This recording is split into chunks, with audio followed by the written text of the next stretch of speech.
ever-widening influence.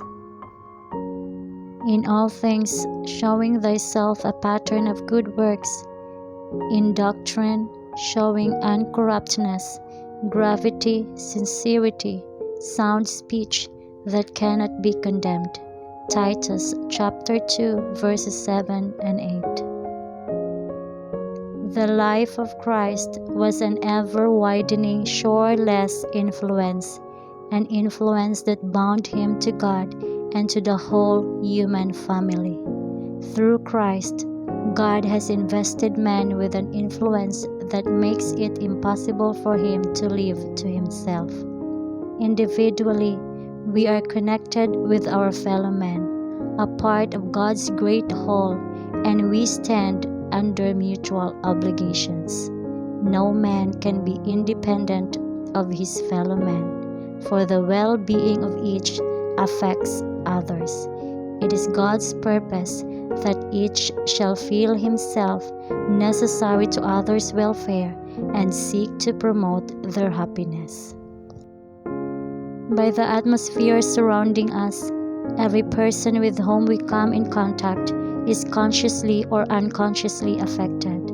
Our words, our acts, our dress, our deportment, even the expression of the countenance has an influence.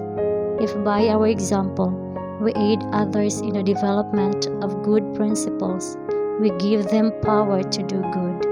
In their turn, they exert the same influence upon others, and they upon still others. Thus, by our unconscious influence, thousands may be blessed.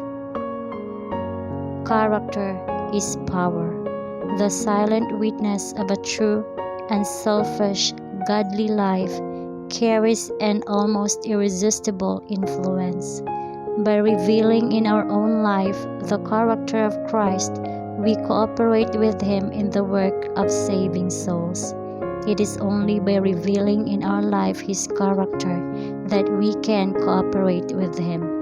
And the wider the sphere of our influence, the more good we may do. When those who profess to serve God follow Christ's example, practicing the principles of the law in their daily life, when every act bears witness that they love God supremely and their neighbor as themselves, then will the church have power to move the world.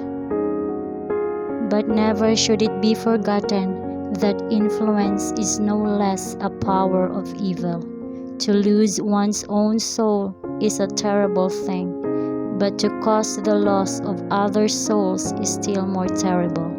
It is only through the grace of God that we can make a right use of this endowment.